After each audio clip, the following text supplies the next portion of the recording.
Salut Catherine, bienvenue aux entrevues atypiques de Mathieu Caron. Salut Mathieu. Ça va bien? Ça va super bien, toi-même? Oui, je te remercie beaucoup de ton temps. Bien, ça me fait vraiment plaisir. Merci à vous de vous être déplacé à l'Hôtel de Ville de Longueuil. C'est bon. J'aimerais savoir, tu as quel âge, Catherine?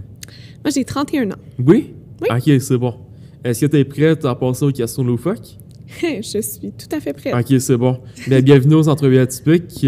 J'aimerais que tu te présentes. Présente-toi comme si tu tombais du ciel en parachute. Ça veut dire vraiment vite. Oui. OK. Je m'appelle Catherine Fournier, j'ai 31 ans, je suis la mairesse de Longueuil depuis le 7 novembre 2021.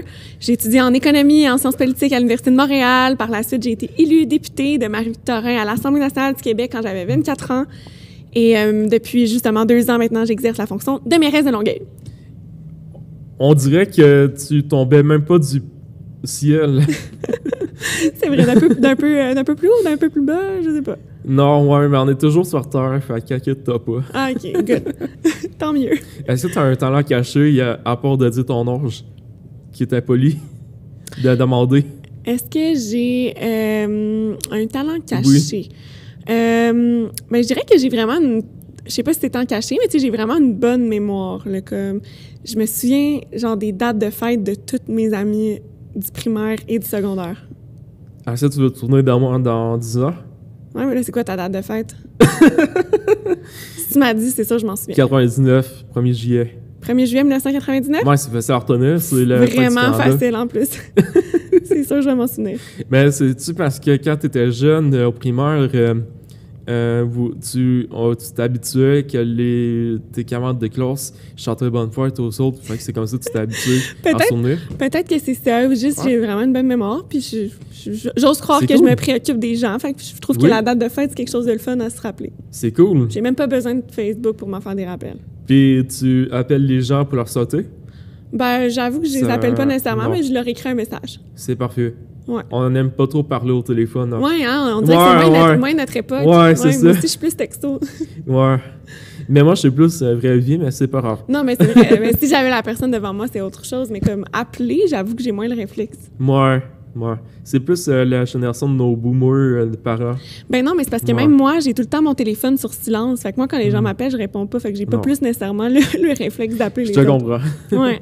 Après tout, on peut pas en vouloir une mairesse de Longueuil, hein. On peut pas en vouloir. Mais ça reste j'ose croire que les gens vont m'en vouloir le moins possible. Mais ça oui, reste une être humaine comme tout le monde, hein. 100%. Ben oui. J'ai une vie personnelle. Je suis pas juste mairesse de Longueuil dans mon quotidien. Là. Ouais. OK. Ben c'est bon, on va passer aux questions loufoques. On est déjà passé à la première question loufoque de Présente-toi. Fait que tu as été très bonne. Félicitations. Bon, yes, merci. Imagine que tu es chez grand-mère Ginette pour déjeuner. Ouais. OK. C'est dans un restaurant au beau milieu de l'Antarctique. Que vas-tu me prendre à manger? Je pense dans les... Est-ce que j'ai un restaurant de déjeuner en plein milieu de l'Antarctique ou genre il n'y a rien là? Ben, il y a une petite ferme. Ah ouais, il y a une petite ferme. Petite ferme, OK. On va peut-être faire pousser des petites patates. Moi, ce que j'aime le plus dans les restos de déjeuner, là, ça serait vraiment les petites patates frites. Tu sais, les petites patates, mais carrées, là. Moi, je vois ça. Ouais, tu comprends, en tout cas. Ouais, elles sont bonnes, les patates. Ouais, les petites patates déjeuner, là, mais petites, là, puis croustillantes. Pas de patates congelées de McDo, hein? Ben, idéalement pas. Non. Mais les vraies petites patates, là, cuites dans l'huile, là, c'est super bon. C'est bon, parfait. Est-ce que tu mets de l'épice dessus?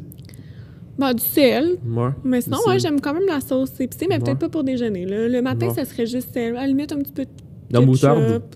Ah, moi, je suis très moutarde. Sérieux? Même le matin. Ah, je le savais même pas. Hey, moi, mettons les petites saucisses déjeuner, là, je mets de la moutarde avec ça. Puis d'ailleurs, il y a des gens qui sont très dans le jugement par rapport à ça, mais moi, je m'assume. Puis creton avec de la moutarde aussi.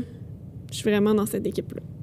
Ginette, la serveuse, te dit qu'elle n'a pas aimé la façon que tu lui as dit ce que tu vas prendre. Sur quel ton vas-tu lui répondre?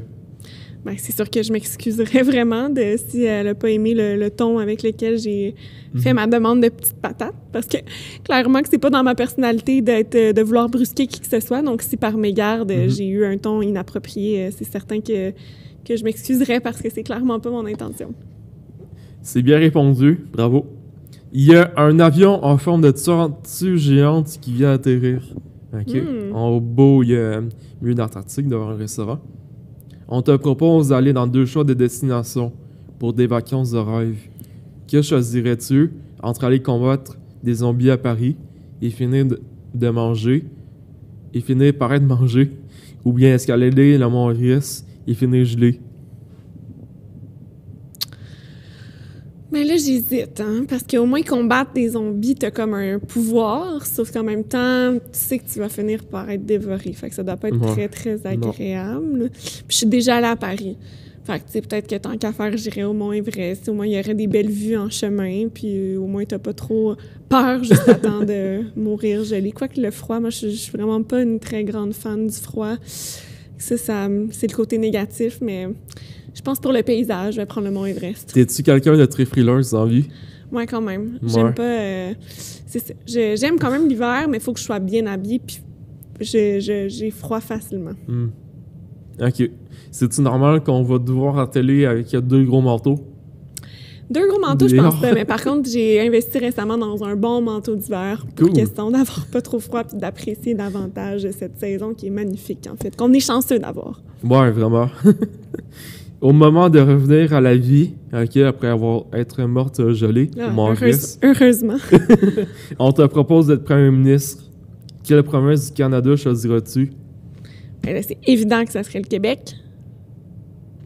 Ben oui. Ben oui, c'est notre province. Je savais qu'Arzan t'allais choisir ça. Ben oui.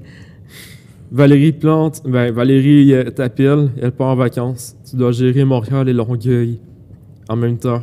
Quels seront les changements que tu pourrais apporter sur Montréal? Mais là, je me dis, si Valérie me confie la ville pendant qu'elle est en vacances, je vais essayer de pas trop changer sa affaire ou de suivre son plan. Tu sais, comme un peu les enseignants remplaçants, là, ils te laissent un plan là, au prof, là, ben, je le suivrai, là, parce que moi, je pense que c'est important que c'est elle qui est élue par la population, donc ce serait à moi de respecter son plan de match. C'est parfait. Finalement, il y a une nouvelle souche de virus extrêmement contagieux. Tu es confiné avec le restant de ta population dans l'hôtel de ville. Comment vas-tu réguler la situation? C'est sûr que c'est pas évident s'il y a une pandémie puis que tout le monde est à la même place. Hein? On l'a bien su dans celle de la COVID qu'il fallait prendre ses distances et tout ça. Puis l'hôtel de ville, en ce moment, il n'y a plus beaucoup d'employés parce qu'à cause du télétravail. Mais là, si on était toute la population de Longueuil, ça serait un petit peu collé. Fait qu'il faudrait peut-être confiner plutôt à la maison plutôt que dans l'hôtel de ville pour question de pas tous se contaminer ensemble. Ouais, ça serait peut-être ça. Ouais, ça serait peut-être ça ma suggestion à ce moment-là, mais on pourrait organiser une campagne de vaccination à l'hôtel de ville. C'est parfait. Ben, j'ai d'autres questions pour toi. Ben oui, vas-y. Finalement, tu meurs de ce virus encore, mais tu ne ressuscites pas.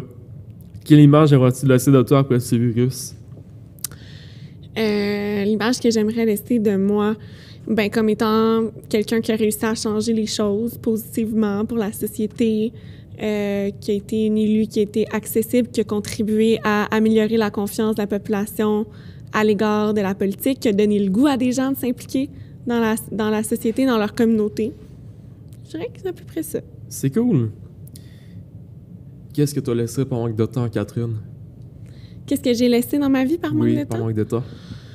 Ben, j'essaie de laisser le moins de choses possible, mais ça fait en sorte que j'ai des longues journées. Fait que peut-être, écoute, le sommeil, souvent. Souvent, j'en laisse un peu trop.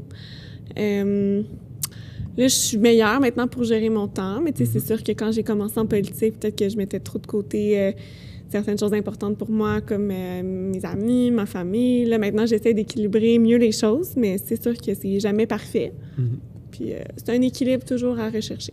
Quel conseil donnerais-tu aux femmes qui se lancent en politique, la jeune génération aujourd'hui? Oui, ben de se faire confiance, de pas justement de foncer. Si vous sentez là, que vous avez le goût de le faire, de mettre les efforts nécessaires, parce que ça sera pas, c'est pas quelque chose qui est facile, mais c'est tellement stimulant, puis ça permet tellement de justement d'avoir une influence qui peut être positive quand on le fait pour les bonnes raisons, puis c'est le cas de la vaste majorité des gens. Donc, foncez. Après ça, les portes du succès vont être ouvertes. Quelle image tu penses qu'il y a ça comme impact présentement?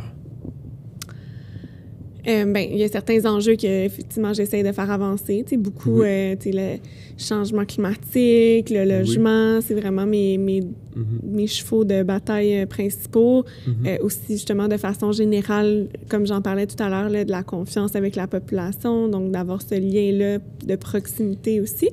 Fait que je pense que c'est ça. Je pense que c'est de quelqu'un d'accessible, proche des gens, qui se préoccupe, qui est à l'écoute de la population.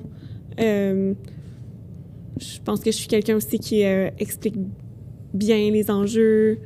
Fait que tant mieux si ça permet, par exemple, de mieux communiquer l'information. Qu'est-ce que tu dirais comme qualité qu'Olivier et Camille ils ont? Bien, Camille et Olivier, ils ont quelque chose en commun, c'est qu'ils sont très fiables, ils ont une grande disponibilité, sont à l'écoute aussi, puis sont très compétents aussi dans ce qu'ils font. Donc, pour moi, c'est sûr que c'est très bon d'avoir une équipe aussi forte et aussi solide à mes côtés dans mon travail de mairesse. Ben, qu'est-ce que tu as aimé des entrevues atypiques? Ben, je trouve ça vraiment le fun parce que ça permet d'aller parler d'autres choses puis de connecter plus d'humain à humain que dans des sujets plus sérieux. Fait que c'est le fun. Plus profond aussi. Ouais, c'est ça. Mais des fois, ça permet des petites questions comme ça. C'est loufoque, mais ça permet quand même d'en connaître sur les gens. Ouais. Ben, merci beaucoup d'avoir participé. Merci, Mathieu. Merci à toi. Merci. Enchanté. Enchanté.